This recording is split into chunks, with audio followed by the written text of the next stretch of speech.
교사는 학생에게 욕을 먹어도 반말을 들어도 폭언을 들어도 그냥 이제는 뭐 그냥 내가 그냥 참고 말지 넘어가는 일이 비일비재합니다. 예전에는 쉽게 말하면 나와 해서 한마디로 얘를 한 대 때린다든지 정말 벌을 준다든지 벽 보고 있어라든지 약간의 두려움이랄까 그런 게 있었는데 아무것도 없으니까 누가 봐도 빈말이 다 하니까 너 그러면 안 돼, 조심해, 다음에 그럼 못 할 거야, 뭐 할 건데. 저도 알아요, 내가 아무것도 할 수 없다는 거. 저희 처유로 이렇게 놔두면 안 되겠다. 그게 다지 뭘 가지고 우리가 이걸 일상에서 뭘 써먹을 수가 있나, 효력이 있나, 강제력이 있나. 전혀요. 쉽게 말하면 극단적으로 중학생까지도 중학교 학생부 누가 보나요? 초등학교 학생부 아무도 안 봅니다. 교사가 학생에게 잘 대해줘야 되는 서비스처럼 된 거예요. 은행처럼 된 거예요. 말이 안 되는 게 학부모 학생이 어떻게 고객입니까? 교육은 서비스가 아니잖아요.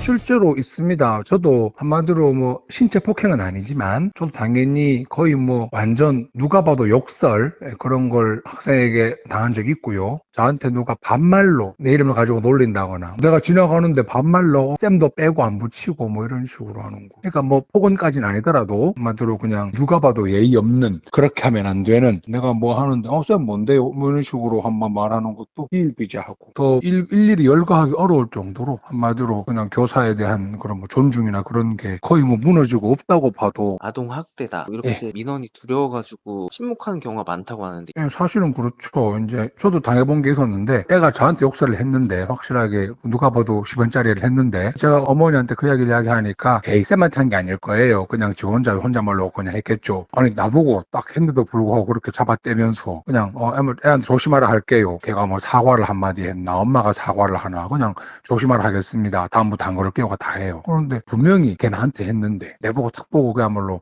내가 혼내니까 나한테 했는 건데도 그렇게 엄마가 그렇게 딱 잡아떼고 나오면은 어쩌겠습니까? 우린 그냥 대놓고 약자입니다. 만약에 우리가 조금이라도 애한테 뭔가 좀 약간 뭐 정서적으로 애가 별것도 아니지만 지도적으로 뭐 교사가 좀 그런 말 할 수 있겠냐라는 그런 언덕지 있는 말 했다 쳐보세요. 바로 그냥 아동학대로 거니 뭐 중리 사안이 할 것 같다 발칵 뒤집히겠죠. 그런데 교사는 학생에게 욕을 먹어도 반말을 들어도 폭언을 들어도 그냥 이제는 뭐 그냥 내가 그냥 참고 말지 뭐 더러워서 뭐 피하지 뭐 하고 넘어가는 일이 비일비재합니다. 이런 식으로 지금 다 그렇게 살고 있어요. 이게 조금도 거짓말 아니고 이제 우리 일상입니다. 혹시 대처는 보통 어떻게 하시나요? 이게 사실은 형식적으로라도 학생들이 교사를 업신여기고 그런 말 하면 넘길 수는 없으니까 걔가 내 말을 듣든 안 듣든 당연히 하지 마라, 하지 말라고 경고했다. 그래서 그렇게 하면 뭐 예를 들어 좀 더 다음 단계까지 갈 거다. 이런 식으로 훈계형, 경고형 주의는 주죠. 하지만 사실은 그때뿐입니다. 예하고 죄송합니다 하고 다음에 또 하죠. 정말 얼마나 참 유치하고 코미디스러운지 지했다가 지 걸리면 다음에 내가 아는데요 하면서 지 친구가 막 같이 하게 만들고 그런 식으로 하거든요. 정말 한마디로 사람이 유치하게 되고 정말 치졸하게 되는 이유가 그것 때문입니다. 초등학교는 쉽게 말하면 예를 들어 그래 같으면 예전에는 그냥 쉽게 말하면 나와 해서 한마디로 얘를 한 대 때린다든지 정말 벌을 준다든지 하다못해 꿇어 앉아라든지 벽 보고 있어라든지 그렇게 해도 뭔가 직접적인 당장의 육체적 고통이랄까 약간의 두려움이랄까 그런 게 있었는데 아무것도 없으니까 누가 봐도 빈말이 다 하니까 너 그러면 안 돼, 조심해, 다음에 그럼 못 할 거야, 예, 뭐 할 건데. 저도 알아요, 내가 아무것도 할 수 없다는 걸. 지라고 모르겠습니까? 저도 아는데 세상 모두가 다 아는데 교사 해봤자 아무것도 못한다. 내가 욕하든 뭘 하든 반말을 하든 뭘 하든 혼낼 수 있겠지만 그게 다다. 내가 안 쫄면 그만이다. 말 안 들어도 그만이다. 세상이 다 알아요. 누가 모릅니까? 그 법은 그냥 선언적 상징적 법이잖아요. 그냥 서희초유로 우리가 뭘 좀 그래도 교사라는 것을 이렇게 놔두면 안 되겠다. 이렇게 교사가 무너지게 두면 안 된다. 그래서 상징적으로 뭔가 약간 그게 다지 그걸 가지고 우리가 이걸 일상에서 뭘 써먹을 수가 있나. 이게 우리한테 뭘 효력이 있나 강제력이 있나. 학생들이 뭘 이걸 인지를 하나. 그걸 교육을 시켜봤나. 아무것도 없습니다. 그때 그 잠깐 뉴스에 나오고 국회에 나오고 그게 다지 우리가 이 법에 의해서 뭘 해보자. 무기가 주어졌다 하고 약간의 보호막이 된다. 전혀요. 그 이후로 그에 대해서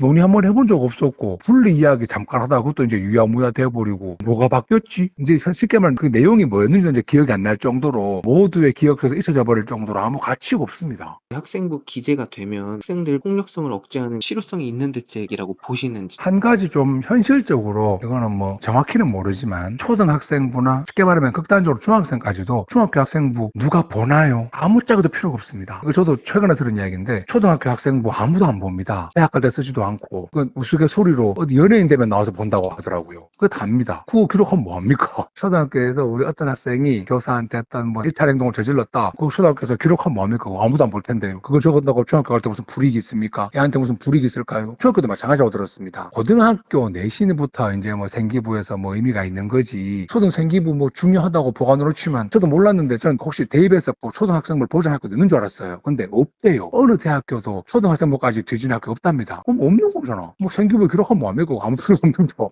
영원히 안 볼 생기부 그거. 근데 그게 중학교도 마찬가지라고 하더라고요. 당연히 위험한 폭행이나 그런 거는 고등학교 때 발생할 수 있으니까 고등학교에 기록하는 거는 그러니까 나쁘진 않다고 봅니다. 어느 정도 경종도 울릴 수 있고 학폭처럼 대학 못 가는 그런 약간 계기가 된다 그러면 당연히 뭔가 반발도 있겠지만 당연히 그거 아마 억지력을 갖고 있겠죠. 그래서 그건 필요하다고 봅니다. 그런데 극단적으로 말하면 고등학교에만 적용되는 방법이지 초등학교, 중학교에는 사실 그림의 떡 먼 나라 이야기죠. 그래서 그걸 좀 초중학교도 활용될 수 있는 생기부 말고 뭔가 좀 실효성 있는 그런 제도가 좀 필요할 거다. 그런 생각을 좀 사실 합니다. 저는 남교사고 저는 뭐 덩치도 있고 당장 학생들이 그래 까불까불 해도 뭐 그 정도는 넘겨줄 수 있고 제가 그래도 몇 번 한마디 하면 좀 애들은 겁먹고 다음은 조심하고 그런 거 나오긴 합니다. 근데 예를 들어 여교사 같은 경우에 그냥 누가 봐도 뭐 덩치도 작은 여교사가 덩치도 큰 고학년 남학생이 그렇게 뭔가 약간 위협적이거나 누가 봐도 비인간적으로 뭔가 했었을 때 교사니까 참는다라든지 교육적으로 지도하고 만다라든지 하면 당연히 더더욱 그냥 겁먹지 않고 마구마구 일어나겠죠. 제가 제일 필요하다고 생각하는 거는 경찰의 자동 개입이랄까 뭐 교육청의 자동 개입, 자동 고소, 즉각적 당연적 출석 정지 뭐 이런 거라 해가지고 학생이 의무교육 기관에 있다 하더라도 와 정말 잘못하면 학교도 못 가는구나. 그럼 뭔가 제도적인 뭔가 따끔함을 보여줘야 되는 거죠. 법이 뭔가 그런 제재를 가해줘야 엄마들이 학생들이 뭔가 움찔하고 그러고 아이고 뭔가 조심해야 되겠구나 하지. 교사가 밤낮 좌로 뭐 하든 교장이 불러가지고 뭐 봉사를 열든 뭘 하든 누가 겁나요? 나도 겁 안 나겠다. 아까도 말씀드렸지만 초등학생 뭐 아무도 안 봅니다. 그걸로 바꿔도 서울대도 갈 수 있습니다. 그러니까 그런 게 아무런 그런 교육적 제도 안에서는 아무런 가치가 없으니까 법이 교사를 보호한다. 법이 교육적으로 학교를 보호한다라는 걸 보여줘야지 학생이 뭔가 그래도 법이 보호하는구나. 우리가 학생이 아무리 까불어도 경찰한테 함부로 보거나 하거나 때리거나 그러지 못하잖아요. 누가 봐도 공권력이니까. 근데 학교도 엄연히 공권력일 수도 있는데 공적인 그러한 시스템인데도 불구하고 업신여긴 받고 있다는 것은 그만큼의 아무런 강제력이랄까 일종의 권위도 없다는 거잖아요. 우리가 무장해제를 당했으니까 체벌이 뺏겼으면 어느 정도 그를 상응할 수 있는 다른 뭔가 법적인 장치 이런 거는 강제력이 나와야 되지. 체벌하지 말고 마음으로 다스려라. 아이들을 사랑으로 감화시켜라. 그건 허울 좋은 이야기죠. 그러니까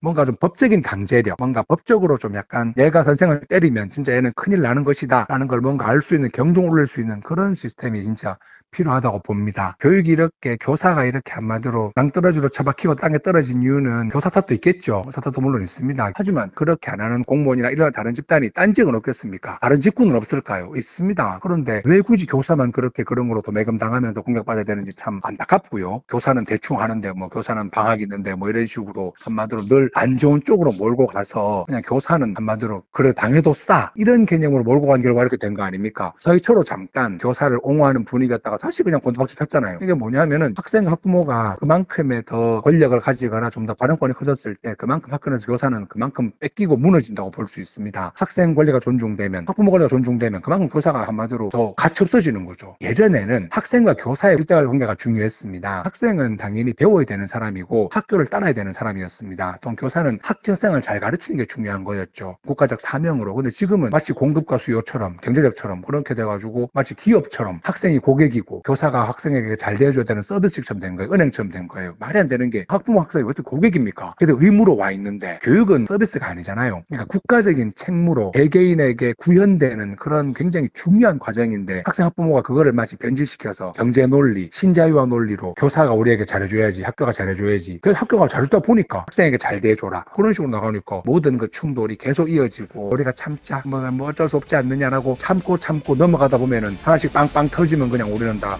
하늘로까지 가버리는 거죠. 이게 크다고 봅니다.